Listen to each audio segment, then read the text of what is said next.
Bem, estou com uma ilustração simples aqui para poder finalizar. Eu vou compartilhar com vocês um pouco desse processo aqui, ok? Aqui fiz um rascunho simples, lembrando que, né, o rascunho é só uma orientação para que a gente prossiga, tá, com os detalhes e à medida que a gente vai fazendo a line art, a pintura, a gente pode acrescentar ou retirar algum detalhe que a gente pensou aqui no rascunho. Tá? Eu sempre falo isso porque tem pessoas que fazem, né, um rascunho e no processo percebe que, né, no rascunho ficou faltando alguma coisa, ou poderia ficar melhor, mas fica preso no rascunho. Tá? Não faça isso. Tá? O rascunho é só um modo de orientar o traço e depois a pintura, mas ao longo do processo a gente pode perceber coisas e fazer pequenos ajustes, ok? Tá aqui uma ilustração. Eu vou fazer a pintura, né, a line art e a pintura na maneira mais simples e eu vou demonstrar. Bem, eu já fiz aqui a line art, tá? Mostrando aqui por cima, já vocês conseguem perceber que da line art para o rascunho tem um pouco de diferença. Vou tirar e colocar aqui. Principalmente ali nas folhas e algum detalhe no cabelo, alguma coisa assim. Até no próprio personagem, vi que aqui no rascunho essa ovelha está, né, um pouco mais indefinida e na line art eu consigo dar uma aparência melhor para ela. É um costume meu, eu não vejo a necessidade de chegar ao resultado final desejado no rascunho ainda. Eu prefiro que ao longo do traço, eu, dentro das percepções que eu vou colocando, das definições, eu vou atribuindo os detalhes que eu acho mais pertinente. Então vocês conseguem perceber que o rascunho é um pouco mais rude, mais rudimentar, vamos dizer assim, mais simples do que a line art. Percebe? Agora eu vou fazer a pintura e aí eu vou fazer alguns comentários técnicos aqui para orientar, né, vocês nessa questão. Lembrando que eu estou usando aqui o Clip Studio Paint, porém, né, esse mesmo processo que eu demonstro aqui, eles podem ser adaptados para qualquer outro programa de ilustração, ok? Que às vezes as pessoas ficam procurando, né, vídeos que ensinam processo de pintura digital, de ilustração, e fica procurando exatamente o software que está utilizando, o programa. E aí, às vezes, acha, né, um processo legal de um desenho que se identifica, porém não é o mesmo programa que a pessoa está usando. E ela se priva, ela não aproveita isso. Tá? Isso não é uma barreira. O programa não é uma barreira. A gente pode muito bem aprender processos em programas diferentes e aplicar naquele da nossa preferência, ok? É claro que alguns programas podem ter algumas ferramentas mais específicas, como é o caso aqui do Clip Studio Paint, que ele pode fazer alguns ajustes, né, de forma que outros programas às vezes não têm esses ajustes, mas nada impede de você chegar no mesmo resultado, né, com um processo adaptado, um pouco diferente. Por exemplo, aqui, ó, essa sobra aqui do traço que ultrapassou a parte do rosto, em outros programas a gente teria que pegar a borracha e ficar apagando ou refazendo algum traço. Aqui no Clip Studio, a gente pode utilizar a borracha, porém ela tem um comportamento, né, diferente quando se trata dessas interseções. Deixa eu aumentar aqui para ficar mais avantajado. Tá vendo? O traço ultrapassou. No Clip Studio, né, eu já tenho aula demonstrando isso, que ele entende essa interseção. E além disso, você pode chamar outra ferramenta, né, que é esse cara aqui, que você pode fazer um ajuste de posicionamento do traço. Deixa eu aumentar a incidência dele. E aqui você pode fazer algum ajuste. Tá? né? Essas ferramentas que permitem a gente fazer isso, que ele faz um traço e que tem um comportamento de vetor, percebe? É como se fosse um vetor isso aqui. Então até que se eu clicar aqui no Ctrl, ele me dá os dots, né? Os nós, em que eu posso fazer determinadas alterações caso necessário, ok?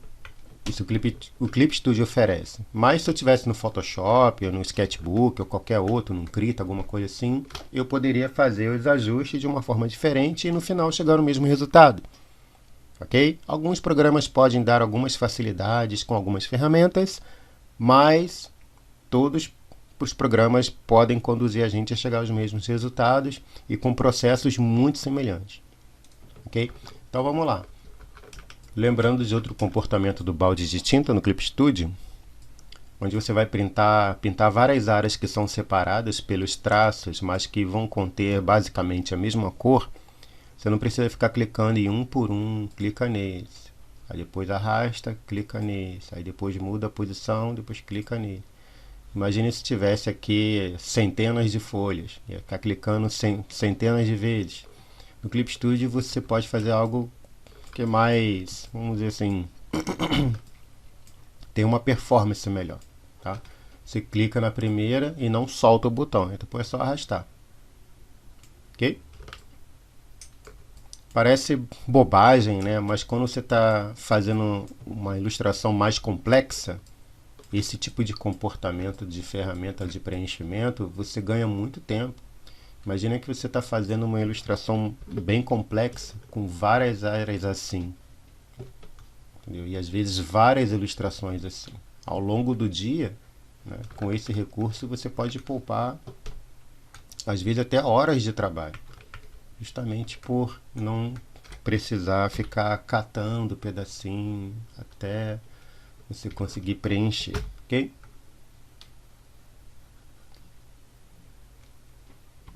Lembrando que tem outros comportamentos aqui do balde de tinta, que você pode selecionar a área que você quer preencher e quando você larga, ele já preencheu aquela área ali. Okay? Isso é bem legal. Quando estiver fazendo uma ilustração assim mais composta, preste atenção, quando for escolher as cores, prestar atenção no conjunto total. Tá? Porque às vezes a gente está focado aqui nessas folhas e aí fica medindo apenas essa área aqui, né, como parâmetro da questão de cor, aí não considerando toda a ilustração, mais tarde você pode perceber que o desenho pode ficar com pouco contraste, visualmente cansativo, às vezes pouca diversidade de cor ou ambiguidade, cores repetidas, né, muito próximas e sem aquele trabalho visual do conjunto, como um projeto visual.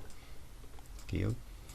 Estudar um pouco de teoria de cor também ajuda nessa questão, tá? De escolha de tom, escolha de contraste. Existem cores análogas, cores complementares, é importante estudar isso também. Essa parte teórica ajuda bastante. Vamos lá. Eu percebi agora que as cores que estão aparecendo aqui na edição do vídeo não são as mesmas cores lá do programa original. Esse software de captura, ele não deve ter suporte ao HDR do meu monitor. Então ele está se confundindo com o HDR e as cores estão aparecendo bem diferentes. Vou botar aqui a imagem original para vocês compararem as cores, mas eu acho que isso não vai interferir no entendimento do processo, apesar desse probleminha técnico aqui, ok? Mas tomando como referência as cores originais aqui da imagem que eu estou colocando, vocês vão prestar atenção melhor também no processo, nessa questão das cores, ok?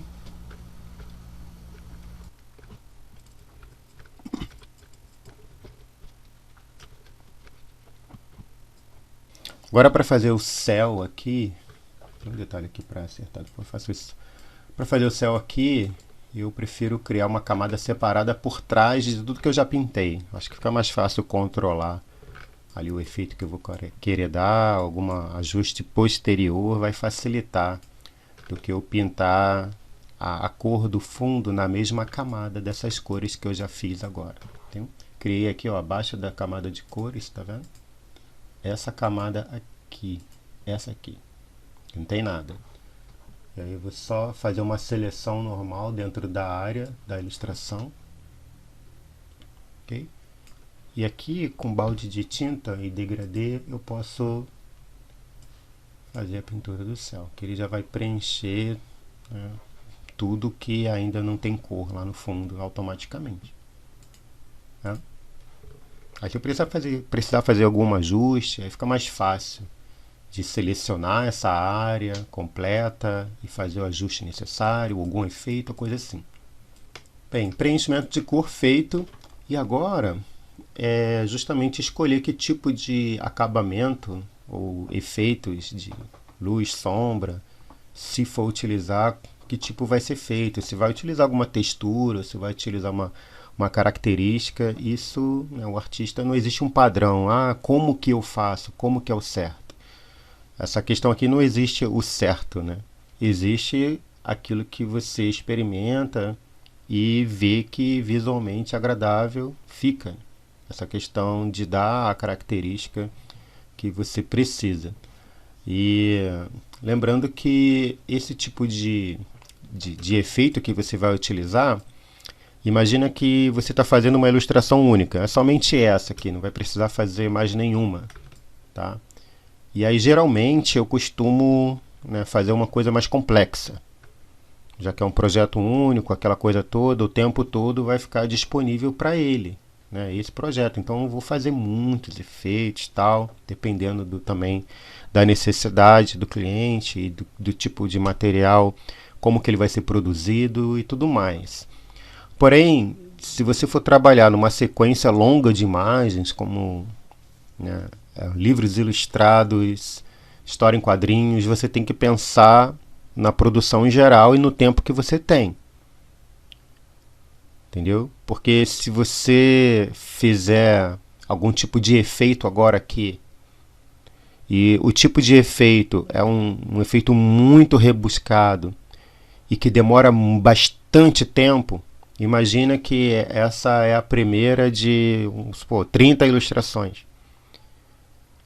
Se você criar agora um tipo de efeito nas cores, em que para você terminar os efeitos, né, você leva horas e horas, imagina, você vai ter que multiplicar isso depois pelo número de ilustrações que ainda faltam.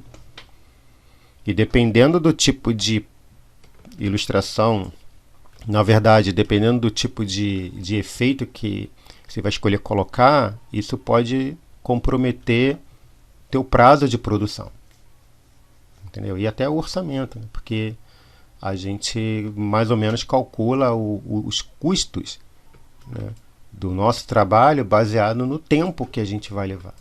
Então a gente tem que fazer um equilíbrio entre os efeitos assim de luz e sombra que sejam bons, que sejam visualmente agradáveis, que sejam, né, realmente de qualidade, mas ao mesmo tempo que não comprometa a eficiência do seu trabalho, o tempo que você tem disponível e as condições também do cliente de arcar com um custo de uma produção muito trabalhada. E no caso que tome mais tempo, vai acabar sendo necessário cobrar mais caro. E aí tem que ter, né, uma sabedoria para poder equilibrar essas questões.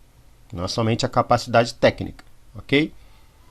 Então eu vou escolher um tipo de efeitos assim sobre as cores, para não ficar assim tudo chapado, né? Eu gosto de utilizar alguns efeitos simples de luz, sombra, que sejam medianos, não sejam, né, feitos assim de qualquer maneira, com pouca qualidade, mas também que não seja muito rebuscado para tomar muito tempo.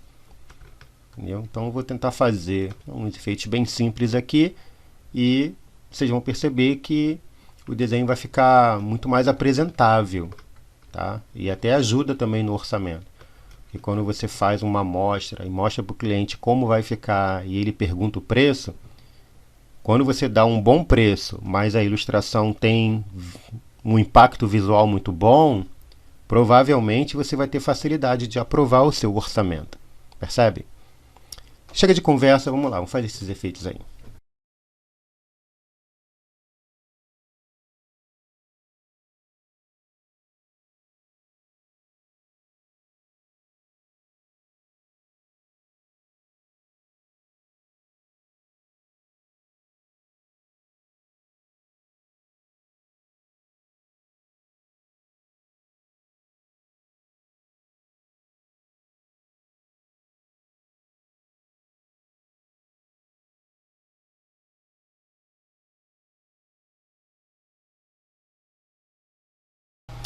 Bem, então é isso, pessoal. Não sei se vocês conseguiram acompanhar aqui as técnicas que eu utilizei.